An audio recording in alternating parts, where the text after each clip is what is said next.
friends, welcome to Lalli Simple Samail. இன்னைக்கு என்ன dish பார்க்க போறோம் அப்படினா ஒரு சூப்பரான ஒரு ஸ்வீட் ரெசிபி தான் பார்க்க போறோம். நம்ம இன்னைக்கு என்ன ஸ்வீட் பார்க்க போறோம் அப்படினா தேங்காய் பர்ஃபி தான் பார்க்க போறோம். இது சூப்பரா எப்படி சிம்பிளா செய்யறதுன்னு பார்க்க போறோம். உங்க வீட்ல தேங்காய் மரம் இருக்கு, இல்ல நிறைய தேங்காய் இருக்கு வீட்ல, இல்ல நிறைய தேங்காய் வாங்கி வச்சிட்டீங்க அப்படி வேஸ்டா போகும் அப்படின்னு ஃபீல் பண்ணீங்கன்னா குழந்தைங்களுக்கு இந்த மாதிரி நீங்க செஞ்சு தரலாம். தேங்காய் வந்துட்டு கொலஸ்ட்ரால் கிடையாது, இது நல்ல கொலஸ்ட்ரால் தான். நம்ம வந்துட்டு இதை எப்பயாவது வந்துட்டு சேர்த்துக்கிறது தப்பு கிடையாது. டாக்டர்ஸே சொல்றாங்க தேங்காய்லாம் நீங்க எடுத்துக்கிறது தப்பு கிடையாது அப்படின்னு சொல்லிட்டு. ஸோ இதை பெரியவங்க கூட சாப்பிடலாம், சின்னவங்க கூட சாப்பிடலாம். இதை எப்படி டேஸ்டியா செஞ்சு விதவிதமா கொடுக்கலாம் அப்படிங்கறதுல இதுவும் ஒரு மெத்தடு தான். எல்லா புகழும் இறைவனுக்கேன்னு சொல்லிட்டு நம்ம வீடியோக்குள்ள போகலாம். ஸோ இதுக்கு என்னென்ன தேவை அப்படின்னு சொல்லிட்டு பார்க்கலாம். நான் வந்துட்டு ஒரு கப் அளவுக்கு, இந்த கப்பில் ஒரு கப் அளவுக்கு நான் வந்துட்டு தேங்காவை எடுத்து ஒரு நல்லா திருவிட்டு ஒரு மிக்சி ஜாரில் பார்த்தீங்கன்னா சும்மா ஒரு சுத்து எடுத்து வச்சிருக்கேன்.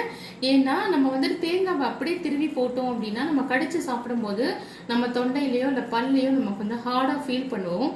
இப்படி ஒரு சுத்திட்டு நீங்கள் மிக்சியில் நீங்கள் போடும்போது நம்மளோட தேங்காய் பர்ஃபி ரொம்ப சாஃப்டாகவும் நல்லா டேஸ்டியாகவும் இருக்கும். அதனால நான் வந்துட்டு ஒரு தேங்காய் அளவுக்கு ஒரு பெரிய சைஸ் தேங்காவை வந்துட்டு திருவி அந்த ஓடுலாம் எடுக்காம மேலே உள்ள அந்த பூவை மட்டும் எடுத்து மிக்சியில் ஒரே ஒரு 30 செகண்ட்னு வச்சுக்கோங்களேன் சுற்றி எடுத்து வச்சிருக்கேன். இந்த ஒரு கப்பு தேங்காய் ஆக்கு பார்த்தீங்கன்னா 1.5 கப் அளவுக்கு நம்ம சர்க்கரை எடுத்துக்கலாம். உங்களுக்கு வந்துட்டு ஸ்வீட் வந்துட்டு இதுவே கரெக்டாக தான் இருக்கும். உங்களுக்கு இன்னும் ஸ்வீட் வேணும் அப்படின்னா இன்னும் கொஞ்சம் ஒரு 1.25 அளவுக்கு கூட நீங்கள் எடுத்துக்கலாம். பட் இந்த ஒரு கப் அளவு தேங்காய்க்கு 1.5 கப் அளவுக்கு நம்ம வந்துட்டு சர்க்கரை சேர்த்தா கரெக்டாக இருக்கும். நெக்ஸ்ட் வந்து இந்த சர்க்கரையை வந்துட்டு உருகுற அளவுக்கு நம்ம வந்துட்டு தேவையான அளவு தண்ணி ஊற்றிக்கலாம். ஒரு பிஞ்ச் ஆஃப் ஏலக்காய் வந்துட்டு போட்டுக்கலாம். இது வந்துட்டு உங்களுக்கு தேவைன்னா நீங்கள் எடுத்துக்கோங்க, இல்லைன்னா பரவாயில்ல. இப்போ நான் ஒரு கடாயை ஸ்டவ்வில் ஆன் பண்ணிவிட்டு நான் காட்டுறேன் ஃப்ரெண்ட்ஸ். 1 மடங்கு தேங்காய்க்கு 1.5 கப் அளவுக்கு நான் வந்துட்டு சர்க்கரை போட்டிருக்கேன். இப்போ இந்த சர்க்கரை மூழ்கிற அளவுக்கு தண்ணி ஊற்றினா போகிறோம், ரொம்ப ஊற்றணும்னு அவசியம் கிடையாது. இந்த சர்க்கரை வந்துட்டு பாகு பக்குவம்லாம் எதுவுமே தேவை கிடையாது.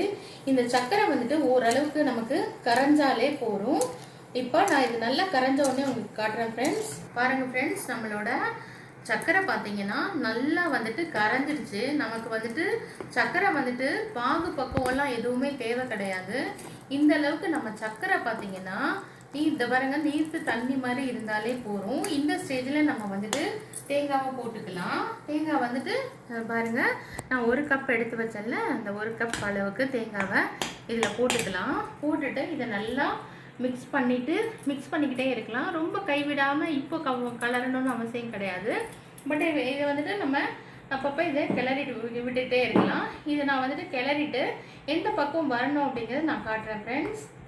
பாருங்கள் ஃப்ரெண்ட்ஸ், இந்த ஸ்டேஜில் நல்லா பார்த்தீங்கன்னா நம்மளோட தேங்காய் நல்லா வெந்துருச்சு. இந்த ஸ்டேஜில் ஒரே ஒரு பிஞ்ச் அளவுக்கு நம்ம ஏலக்காய் போட்டுக்கலாம். அதுக்கப்புறம் நம்ம வந்துட்டு ஒரு 2 ஸ்பூன் அளவுக்கு நம்ம நெய் சேர்த்துக்கலாம். நெய் சேர்த்தோம் அப்படின்னா நமக்கு வந்துட்டு பார்த்தீங்கன்னா ஒட்டாமல் வரும். ஸோ ஒரு நிறையெல்லாம் அவசியம் கிடையாது, ஒரு 2 ஸ்பூன் அளவுக்கு நமக்கு வந்துட்டு நெய் இருந்தால் போதும். ஸோ இந்த ஸ்டேஜில் நம்ம வந்துட்டு நல்லா நல்லா கிண்டி விட்டுக்கலாம். இப்போ நான் எந்த பக்குவத்தில் எடுத்து நம்ம அந்த இது வந்துட்டு நல்லா ஒட்டாமல் வர ஸ்டேஜில் நம்ம ஒரு பிளேட்டில் நெய் தடவி எடுத்து ரெடி பண்ணி வச்சுக்கலாம்.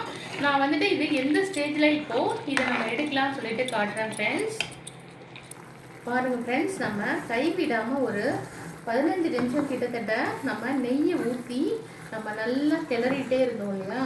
இப்போ பாருங்கள், நம்ம நெய் ஊற்றுறது எல்லாம் ஃபுல்லும் நல்லா வந்துட்டு வெளியில் வந்து ஒட்டாமல் இதை பாருங்கள் கடாயில் நம்ம ஒட்டாத அளவுக்கு நம்மளோட பர்ஃபி வந்துட்டு இப்போ வந்துட்டு பார்த்தீங்கன்னா இது ஒட்டாமல் வரணும். கடாயில் இதை பாருங்கள் ஒட்டாமல் வந்திருக்கு. இந்த ஸ்டேஜில் நம்ம என்ன பண்ணலாம் அப்படின்னா நம்ம இதுதான் பக்குவம். நல்லா நுரைச்சி வந்திருக்கு பாருங்கள். சைட்லலாம் பார்த்தீங்கன்னா நல்லா உங்களுக்கு நுரைச்சி நம்ம போட்ட வெல்லம் தேங்காய் எல்லாம் பார்த்தீங்கன்னா நமக்கு வந்துட்டு நல்லா அப்சர்வ் ஆகிருக்கு. இந்த ஸ்டேஜில் நம்ம ஒரு தட்டு இல்லையா, தட்டில் நெய் தடவி வச்சுருக்கோம் இல்லையா, அந்த தட்டில் வந்துட்டு இதை ஊற்றி நம்ம ட்ரான்ஸ்ஃபர் பண்ணிக்கலாம். பாருங்கள் ஃப்ரெண்ட்ஸ், இப்போது நம்ம ஒரு நெய் தடவின தட்டில் இதை வந்துட்டு நல்லா போட்டு நம்ம இதை வந்துட்டு லெவல் பண்ணிக்கலாம். பாருங்கள், நம்மளோட கடாயில் கொஞ்சம் கூட நம்மளோட தேங்காய் வந்துட்டு ஒட்டலை. பாருங்கள், இதுதான் வந்துட்டு பக்குவம், கரெக்டான பக்குவம் தேங்காய் பர்ஃபிக்கு. இப்போ இதை நம்ம வந்துட்டு நல்லா பிளேட்டில் வந்துட்டு எல்லா இடத்துலையும் ஸ்ப்ரெட் பண்ணி இதை நல்லா நம்ம வந்துட்டு ஆற வச்சிடலாம். இது ஆறுனதுக்கப்புறமா நம்ம ஸ்லைஸ் பண்ணிக்கலாம். பாருங்கள் ஃப்ரெண்ட்ஸ், நம்மளோட சூப்பரான சிம்பிளான ஒரு தேங்காய் பர்ஃபி ரெடி ஆயிடுச்சு. இது செய்யறதுக்கு கிட்டத்தட்ட 20 மினிட்ஸ்லேருந்து ½ அன் ஹவர் ஆச்சு. ஆனால் பாருங்கள், நம்ம கடையில் வாங்குறத விட எவ்வளோ சூப்பராக வந்துட்டு நம்ம வந்து வீட்லேயே செஞ்சுருக்கோம்னு சொல்லிட்டு நீங்களும் கண்டிப்பாக செஞ்சு பார்த்துட்டு எனக்கு கமெண்ட் பண்ணுங்கள் ஃப்ரெண்ட்ஸ். என்னோட சேனல் உங்களுக்கு பிடிச்சிருந்தது அப்படின்னா என்னோட சேனலுக்கு நீங்கள் சப்ஸ்கிரைப் பண்ணிக்கோங்க. என்னோட சேனல் பற்றி உங்கள் ஃப்ரெண்ட்ஸ் அண்ட் ரிலேட்டிவ்க்கு ஷேர் பண்ணுங்கள் ஃப்ரெண்ட்ஸ். கீழே இருக்க பெல் பட்டனை கிளிக் பண்ணிக்கோங்க. அப்போ தான் என்னோட வீடியோஸ் உங்களுக்கு ரெகுலராக கிடைக்கும். ஓகே ஃப்ரெண்ட்ஸ், இந்த வீடியோ இதோட முடிச்சுக்கிறேன். எப்பயும் சொல்கிற மாதிரி வாழ்க்கை நலமுடன் வளர்க வளமுடன் சொல்லிட்டு இந்த வீடியோ முடிச்சுக்கிறேன். ஓகே ஃப்ரெண்ட்ஸ், தேங்க்யூ, பாய்.